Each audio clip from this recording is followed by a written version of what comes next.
So now what I'd like to do is take the camera, head into the woods, see if I can find some of these longbeards. Get some good pictures for you to up close. Take a look at these birds in action as they walk around beautiful Moose Hill Farm. This is a great place. You gotta come up here and check this out. It's amazing out here. Look at this. I mean, look at this. This is beautiful. I'm gonna go find some turkey. I'm gonna try to get them on film for you. We'll see what happens.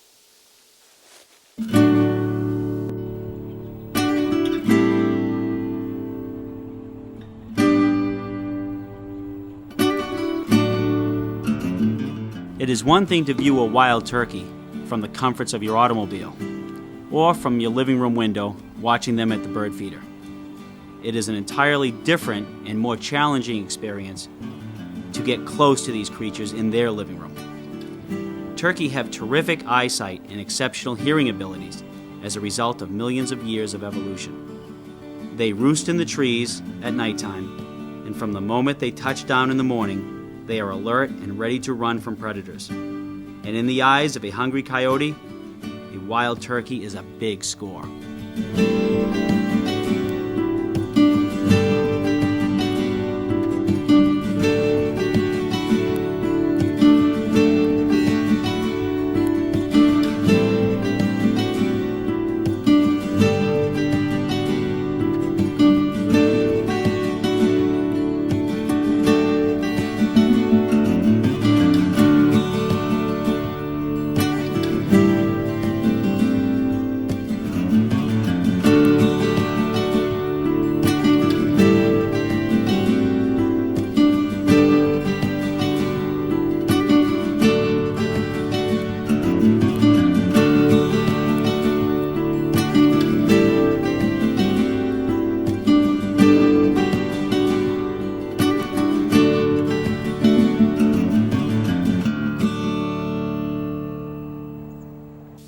It was great getting those pictures of those wild turkey. A lot of fun coming out here, taking the camera, putting yourself in a position to get those photos. Very rewarding when it happens right. It's great. You know, a lot of times, you know, you're going out to get a picture of an animal, or you're going out to look for deer or whatever it is, and you spend hours and hours trying to find those animals. So just because there's a lot of turkey around town, and just because there's a lot of white-tailed deer, doesn't mean you're always going to catch them on film. But anyway, another great animal that's busy right now, thinking about reproducing and courtship, is the white-tailed deer. Another one of my favorite animals, and another staple of the Native American food for thousands of years. This is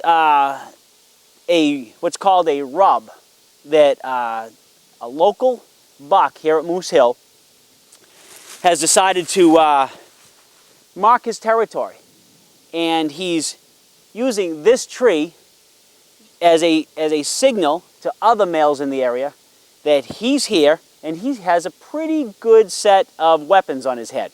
I brought an antler here that I found from Moose Hill, from a deer in Moose Hill.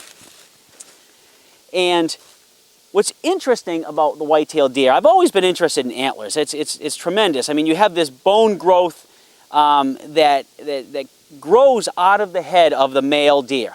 Now, why males and not females? Well, because the males use these as weapons with each other to gain reproductive access to the particular females. A buck, or a male deer, that wins most of the fights and has the strongest neck and is the most fit will be able to reproduce with all of the doe, the female deer, that are in a particular territory. So it's a big investment for the males to grow healthy antlers. It also signifies to the female that they're in good shape and it's a healthy animal, and one that she would choose to reproduce with and share offspring. Now, what's interesting about the antler is it grows every year, and it grows a little bit bigger, and it grows another tine. Okay? Now, since they use these antlers to fight battles, sometimes they'll be damaged. This particular one here on this, they call this a crab claw on the end here. It's a little bit of damage here on this piece right here. But sometimes they lose half an antler or they'll lose a whole tine. Now, if they were to keep the antlers, the same antlers for all the way through their whole life, once they have a damaged antler, they would be out of the reproductive pool. So nature has selected an adaptation against that. So therefore, you can fight and do battles if you're a male deer, and if you damage one of your big tines as your weapons, you may not succeed that year. But if you come back, you can count on growing a new set of weapons for the next year to come back to the field and fight for the reproductive rights for that female. Now what they do is they come up to this line, this tree right here, and they'll scrape and they'll sharpen their antlers.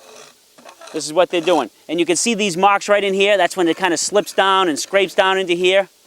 So there's a buck somewhere, probably can hear me talking right now, making his rounds on his rub line, looking for a potential female or another male to do battle with. It's unbelievable stuff that's going on out here. And a place like Moose Hill Farm is a place to come to enjoy it all. It's a great place. Okay, this is what's called a scrape. What happens is the buck in this area, probably the same one who left that rub over there on that tree, will also come over and dig out a spot, dig out a scrape, urinate in the area, send a signal to the other bucks and to the females that he's here. A lot of times there's a licking branch, something up like this here, that the males will also leave the secretions from their face up into this, which other deer can smell, and thank God I can't. Now, this is a pretty cool scrape, okay? Pretty good size. But I'm going to show you an area out there in the woods where 3 or 4 Moose Hill monarchs are showing up to and scraping and licking the branches and preparing to fight each other in these great woods on the Moose Hill Farm. This right here is a classic white-tailed deer buck scrape. Unbelievable. Beginning of November, cold mornings, that is what must trigger off this instinct the deer has to mark his territory. This is classic. We have a good-sized dig right here where the male buck comes in and digs out this space with his hoof. And on top of every scrape is usually what's called the licking branch. So this branch right here acts as an object that the male deer can mark his territory with, because he's got these scent glands coming off the top of his head that he can mark here. And he can also mark the territory on the ground with his hoofs. He's basically saying 2 things. One, if you're another male in the territory, get out, it's my turf. And he's saying to the females, I'm around, you better stay here because I'm the one that's worth being the father of your offspring. Okay, so it's really good stuff right now happening all over the country. November, December, early part of January. These deer are acting crazy right now. Most of the year, the secretive bucks, you never see them. Think about it. How many times do you see one of those great big deer with a big antlers outside in your yard or driving around? Very rarely. If you do, you're lucky. But this time of year, November and December, if you go out in the woods and if you look for them, you're going to find them. Because it's the one time a year they say, to heck with being secretive, I'm going to find a mate and I'm going to find a competitor and I'm going to fight with my antlers. It's awesome. It's a great time of year to come look for whitetail here in New England. It's November. I love it. Okay, like I mentioned, this is classic. You have the classic hoof print here. You even got the 2 little marks off the hoof. It's amazing. He'll come in and he'll scrape this out with his hoof. He'll pat his hoof down here. He'll rub his antlers inside this dirt markings. It's great. And then right up above, the classic licking branch right here, where he's going to rub his antlers all right into here while he's kicking away. You can see the dirt flying back this way. This is a good size animal. I'm going to hook up my camera and come back in a couple days and try to see if I can take a look at this guy. He's probably going to be one of the monarchs of the woods out here. Big old buck, just doing his thing in November. It's awesome out here.